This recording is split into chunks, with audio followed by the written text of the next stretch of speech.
ንቀት ያሳያል ማለትም ባንተ እድሜ የሚውሉበት ሰዎች ጋር ዋል እኮ ነው ማለት ልጁ ወደ ውሃ እየሰጠመ ዝም ብሎ ያያል። የቅናቷ ነገር ስናይ በአብዛኛው ማህበረሰብ እንደ ማስተር ተጭናብን ማጥፋት አይደለም ይሄኛው ግን እሱንም እንኳን ይቅርብህ ነው እንጂ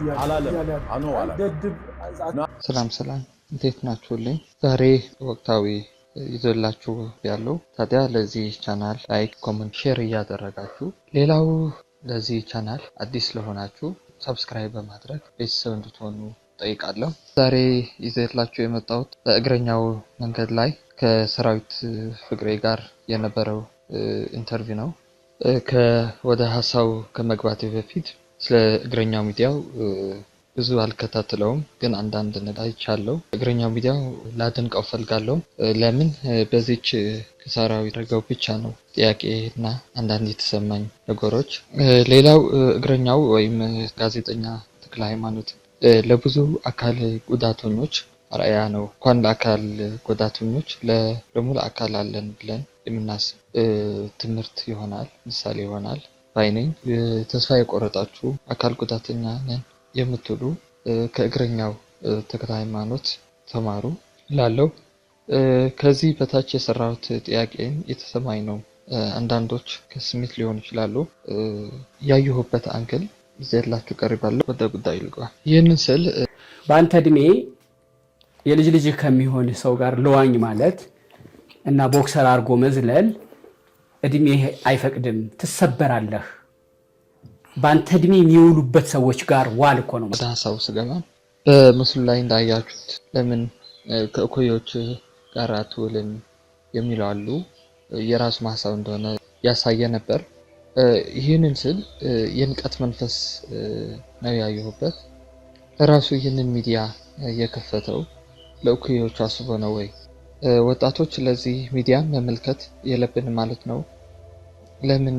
ለምን ቢባል እኩዮቻችን ጋር እያሉ ለምን ከተላለቆች ወይም ካረጁ ጋር እናያለን?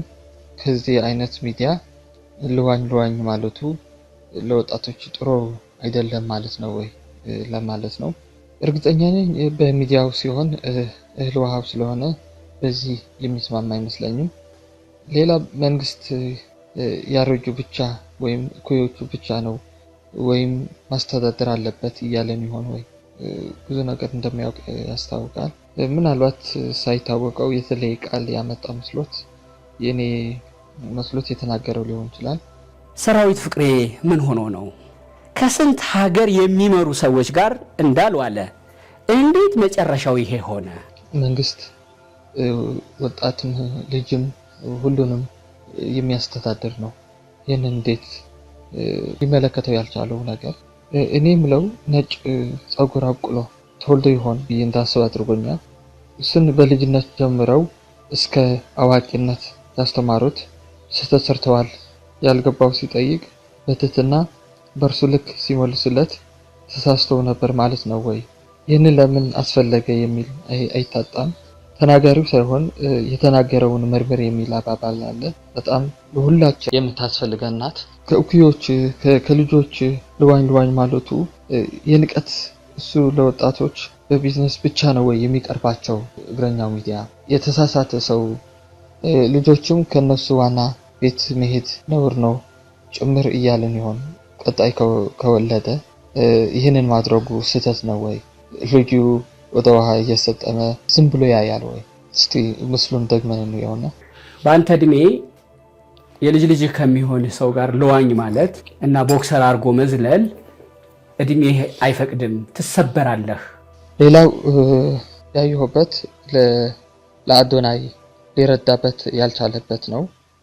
አዶናይ ስህተት የለውም ያልኩ አይደለም። ግድብ ሲል የተረዳሁበት በሌላ ነው። በዓላማ እንቅፋቶች፣ ይሉኝታዎች፣ አለመስማት ይህንን በሳይኮሎጂም ሆነ በፍልስፍና ዓለም የተደገፈ ነው። አዶናይ ለማስረዳት ሞክሯል። ስለ ሰግጥ ፍምስ ዓላማው እሱ ያሰበበት አንግል ያየበት መንገድ ብዙ ጊዜ ተንትኗል፣ ተናግሯል። ያልገባኝ እንደነዚህ ምሁራን አዶናይ ሐሳብ ሊረዱበት ያልፈለጉበት ምክንያት ምንድን ነው? አስተሳሰብ ነው ማለት ነው። አሁን እኛ ላይመቸን ይችላል፣ አንደርስታንድ አደርጋለሁ። እውቀትን ማንቋሸሽ ምናምን ብዬ አልተረዳሁም። እኔ የተረዳሁት ከንግግር ውስጥ ብሽቀት ነው። እኔ ቃሉን ብቻ አልነበረም ለማስተዋል የሞከርኩት። ቀደም ራሱ አብረን እያየን አልነበረም?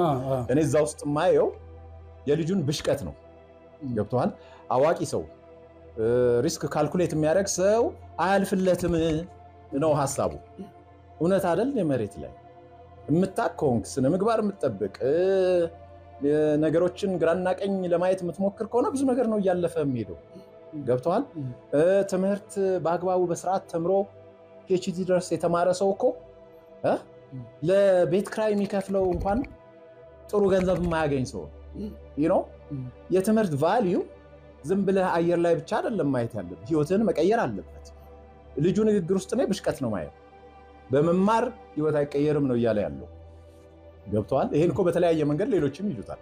ለምሳሌ ከቢጃይ ጋር በነበረን ውይይት አይተህ ከሆነ ከዲግሪ ይልቅ ስኪል ይሻላል አለ። which is true። አሁን ትምህርት ላይ ብዙ ማጥፋት አይደለም ህይወት እየቀየረ ግን እሱንም እንኳን ይቅርብ ነው ጥያቄ ብዙ ሞራ የተረዱበት ሲተነትኑ ታይተዋል። በጥሩ አንግል ሌሎች ቢረዱለት ነው ያልፈለጉት። አንዳንድ በትዕቢት ምንም ሳይሰሩ በሰራ ሰው ሆኖ ራሱን በቻለው በሚሰራው ወጣት ዘመቻ መያዝ እውቀታቸውን ራሱ ይታዘበናል ብለው አያስቡም ወይ? ስለ አዶናይ ያነሳበት አልተመቸኝም። አንደባበላለች ለጠቢብ ሰው አንድ ቃል ትበቃለች ይባላል። ስራው በተግባር ሰው እየረዳ ተስፋ የሆነ ነው። አንዳንድ ተቃዋሚዎች ከየት የተነሳ ይሆን ብዬ ሳስብ ሁለት ነገሮች ገምታለሁ። አንደኛው ላትስማሙበት ትችላላችሁ። የኔ እይታ ነው። ካለው ሁኔታ አንፃር ከዞሩ ይሆን ወይም የመጣበት ይሆን ትግራዋይ ስለሆነ ይሆን ወይ ብዬ እንዳስብ አድርጎኛል። የኢትዮጵያ መንግስት ብልጽግና የሚባለው የጎዳና ተዳዳሪ የልቅምቃሚ ስብስብ መሆኑን ማሳያው የስድስተኛ ክፍሉ አዶናይ የተባለ በእግዚአብሔር ስም እየተጠራ የሚያላግጥ ያልተማረ ሰርቶ የማይበላ ትግሬ ልበቀናዎች በተረዱት በተሳሳተ ባሉት እንደ ትልቅነታቸው ሊያርሙት በቀና ሊያርሙትና መንገድ ሊያሳዩት ይሞክራሉ።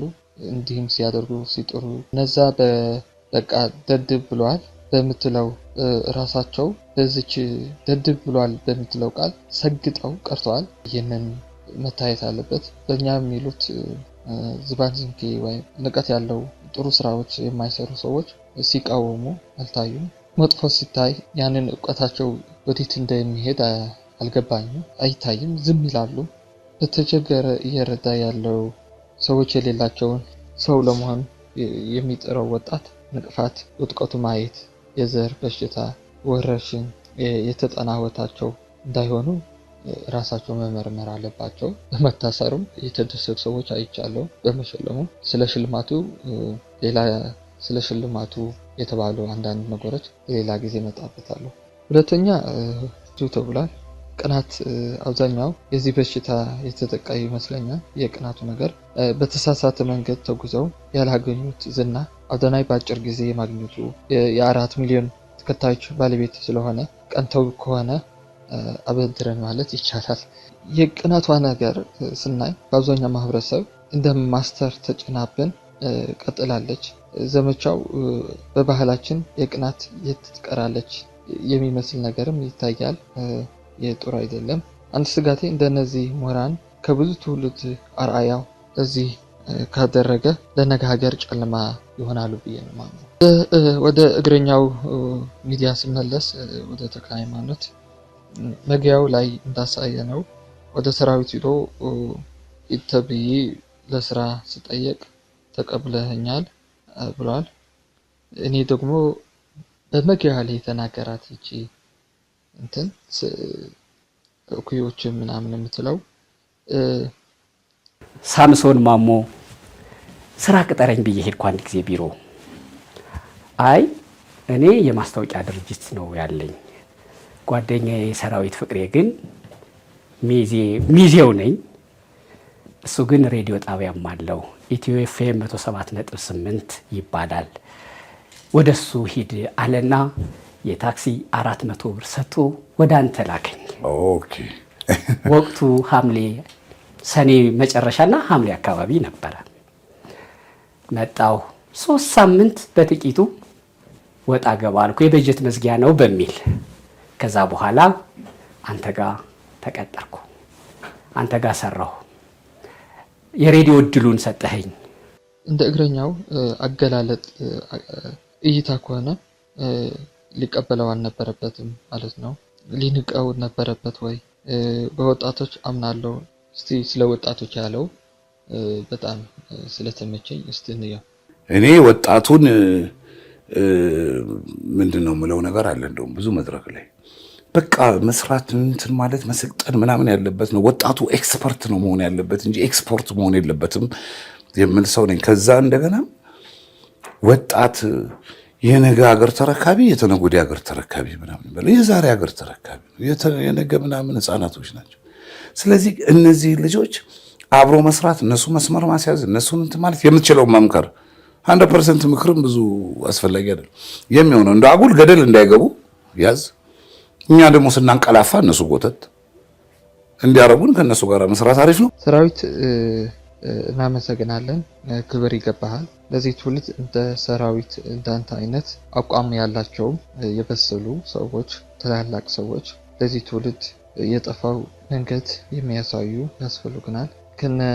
ከነ ማንዋል እንዳትባል ያልከው አይባልም። ታላላቅ ሰዎችም እንደዛ ካሉ ትልቅነታቸው ራሳቸውን መፈተሽ ያለባቸው ይመስለኛል። እንዳለው ሰራዊትም ከልጅ ልጃቸው ጋር እየዋሉ በሌላ ሲሆን መናቅ ወይም ልጅ ነው ብሎ አልፈ መሄድ ነገ ትውልዱ ይደርስ እንደሚችል አይታወቅም። እንደዛ ባይደረግ ላለው ሰራዊት ፍቅሬ እድሜና ጤና ፈጣሪ ይስጥህ ላለው ለአዶናይ አንድ ምክር ለመስጠት ፈልጋለሁ። ብዙዎች ብለውታል። እኔም እንደ አዶናይ መማር አለበት። እየመጣው ያለው ፈተና ቀላል አይደለም። ቻሌንጆች ሊያጋጥሙ ይችላሉ እና እንደ ሰራዊት ፍቅሬ ያሉ በሳል የሆኑ ትላላቅ ሰዎች ያስፈልጋል። የሚመክሩ ያስከው ራስን መሆን አላማህን በማግኘት እንቅፋቶችን ቢሆኑ አለመስጠት ጥሩ ነው። ቀጥልበት ላለው ተጨማሪ ማንበብ፣ መጠየቅ፣ በደንብ ለራስህ ጊዜ መስጠት፣ ያቺ በውስጤ የምትላትን በደንብ ማድመጥ፣ ለሚመጡት ፈተናዎች፣ ውድቀቶች መዘጋጀት፣ እንዴት ራስን ከወደቅበት እንደ ንስር ራስን አድሰህ መነሳት እንዳለብህ ማወቅ መማር አለብህ። በዚህ አጋጣሚ ስለተፈታ እንኳን ደስ አለህ። ለመላ ቤተሰቦችም አድናቂዎችም እንኳን ደስ አለ እንላለው። መልካምና ሰላም ለሰዎች ሁሉ። ያፌት ሀድጎ ውዱ ነው 2018። አመሰግናለሁ።